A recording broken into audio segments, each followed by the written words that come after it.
E ela já está aqui nos esperando. Oi, como vai? Vou bem, e você? Tudo bem? Tudo. Depois daquela banana real maravilhosa que você pintou, agora você fez uma casca de ovo perfeita, hein? Sim. No começo do programa, quando anunciei, né, o que teria aqui hoje no nosso ateliê, eu falei dessa casca de ovo, dessa pintura sua. Olha lá, gente. Muito legal, né, Vê? É. Adoro suas pinturas realistas. Obrigada.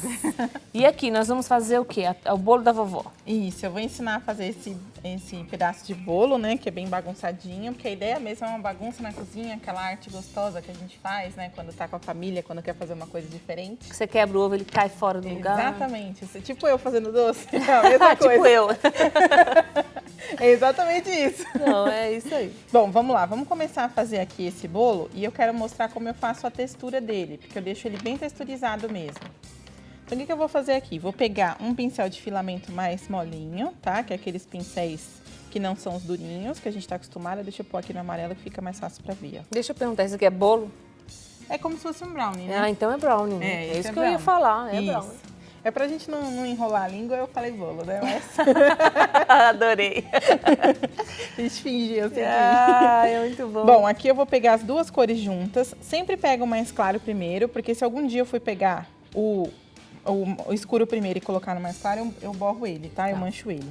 E aí a gente vem com pinceladas como se fosse espatulado, fazendo o preenchimento, ó, sem direção certa. Pra quê? Pra eu já dar a textura do brownie, né, do bolo, no preenchimento. Ó. Às vezes eu posso pegar só o mais escuro sozinho. Às vezes eu posso pegar só o mais claro sozinho. E em 99% das vezes os dois juntos no pincel. Né? E aí eu vou fazendo a textura já no preenchimento desse bolo, desse doce.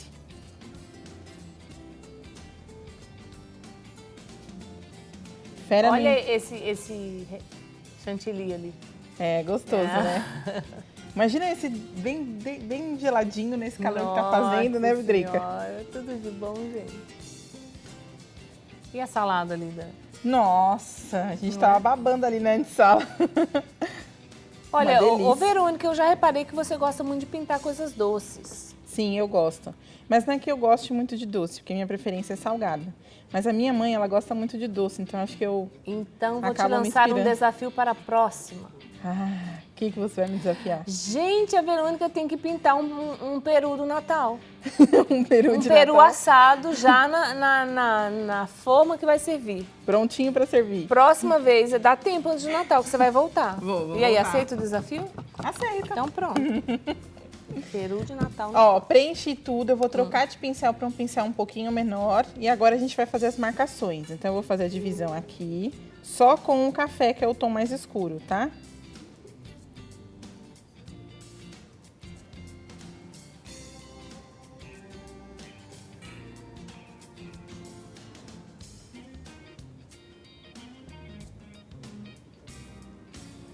Então é como se a gente deixasse o pincel correr sozinho. É importante, quando a gente está usando o pincel assim de filamento molinho, que a gente encha a ponta dele de tinta. Não adianta eu colocar pouquinha tinta, porque aí o pincel não corre. E o que interessa agora pra gente é que o pincel corra no tecido. Se eu colocar pouca tinta, a tinta vai sugar, o tecido vai sugar a tinta e eu não vou conseguir espalhar e nem dar o efeito que eu quero, tá? Venho aqui, posso fazer umas manchinhas, ó. Acho que eu gosto de pintar muito doce também, porque a mão fica livre, não é uma pintura muito exata. Eu posso pintar... É igual quando a gente faz doce e bolo também, né? O formato nem sempre é o mesmo, não fica a mesma cor, porque às vezes a gente deixa assar um pouquinho mais, um pouquinho menos. Gente. Já falei, gente, sou eu cozinhando, tá? E eu fazendo doce. Vai cozinhar um peru. É, eu cozinhando é assim. Com farofa, hein? Cada vez eu vou tornar o desafio mais difícil. Tô Eu percebendo nem sei se isso é aí. difícil pintar um peru assado, mas É um pouquinho. vamos ver. Eu Ó. aposto que as meninas lá adoraram a ideia. Aqui com o preto, a gente vai fazer um pouquinho de sombra aqui, embaixo de uma fatia para outra. Mesma coisa aqui, ó. Sempre colocando o preto com o café juntos, para não ficar um preto tão chapado, tão escuro. Uma cor muito escura.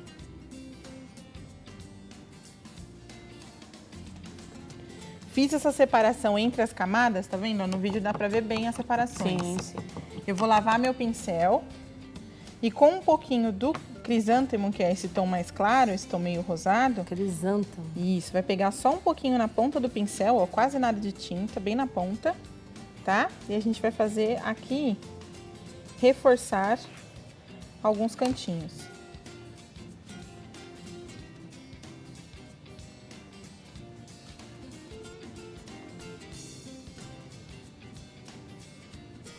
O ideal desse reforço, tanto com o preto quanto com o crisântemo, é quando a pintura já está toda seca.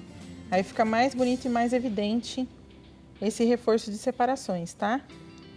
Então, se vocês puderem, deixa secando em casa e aí depois vocês fazem esse reforço. Mas tá vendo? Já deu uma boa textura. Pode até parecer aquele brownie que a gente põe amêndoa junto, né? Nossa senhora, eu tô aqui Já deu imaginando. água na boca, né? Bom, esse pedaço aqui nós faríamos da mesma forma. Agora eu vou ensinar um pouquinho do nosso glacê ali, do nosso chantilly, na verdade. Aqui eu vou usar o branco. Que tá né, igualzinho, ó, Então. chantilly.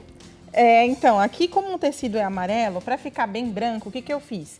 Passei uma primeira demão, tá? Porque eu precisava que ele estivesse seco para que eu mostrasse a etapa de agora. Agora eu vou fazer o seguinte, vou misturar um pouquinho do branco com um pouquinho de nada de preto para ficar um cinza. Ou se vocês tiverem a cor cinza também não tem problema, pode usar direto, ó. E aqui eu vou fazer algumas sombras, ainda com o pincel molinho. Então eu vou reforçar a sombra aqui, reforçar aqui, ó. Reforçar aqui e reforçar aqui. Todos os lugares onde tem cinza, onde eu quero que fique as dobrinhas, a gente vai reforçando, tá? Aqui eu quero que fique uma curvinha, então a gente pode pôr um pouquinho, ó. Sua mão fica tão leve, né, Vê, quando você pinta. Eu tento deixar a mão mais leve possível, exatamente para que o desenho fique mais delicado. E também estraga o pincel mais fácil se a gente pesa muito a mão, tá? O ideal não é a gente trabalhar, vou até pegar um pincel maior para mostrar. Aqui, ó. O ideal não é a gente fazer isso aqui com o pincel, porque se a gente faz isso aqui, eu vou estragar uma hora as cerdas dele, tá? Que é o filamento, a gente chama de filamento. O ideal é a gente sempre trabalhar com a pontinha dele, ó. Só a pontinha dele tá dobrando, tá vendo? E não assim, ó. Se eu faço isso, eu vou agredir a minha pintura, o meu tecido e o meu pincel. Então, o ideal é sempre fazer assim, bem de levinho. Gente, isso aqui tá igual cozinhar um macarrão, nossa senhora. Cheio de regrinhas. Cheio de regras. Viu? Pensando que é simples assim. Agora, com o branco, a gente vai reforçar todas as partes que eu quero mais escuro. Quando a gente está pintando o tecido colorido, eu posso usar a cor do tecido para fazer sombra e luz no meu desenho. Então, algumas partes eu não vou reforçar o branco, porque eu quero que fique mesmo esse tom mais escuro. Outras partes eu já vou reforçar, ó.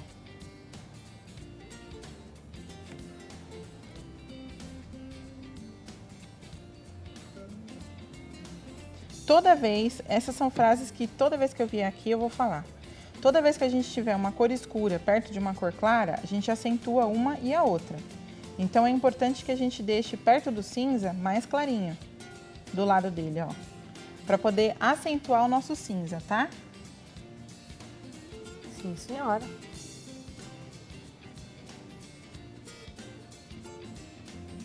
Olha aí. Sempre fazendo movimentos que deem mais movimento para sua pintura. Então, por exemplo, isso aqui é arredondado, ó, a gente faz mais curvadinho. Aqui eu posso seguir essa linha principal, então eu venho aqui e sigo a linha principal, ó.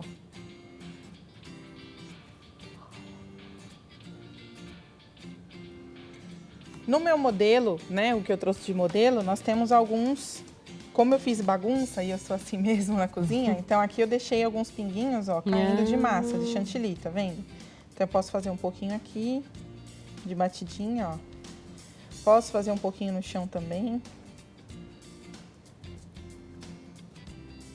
Pra parecer que caiu mesmo no chão, tá vendo? Aproveitando que a gente tá com o branco na mão, a gente já faz isso. Vou lavar o pincel pelo seguinte, quando eu faço esse aqui do chão, o ideal é que eu faça uma sombra para ele, porque se os elementos têm sombra, fazem sombra, a manchinha também vai fazer. Então, eu vou pegar um pouquinho do crisântemo e o café juntos e vou circular aqui, ó, pra fazer uma sombrinha.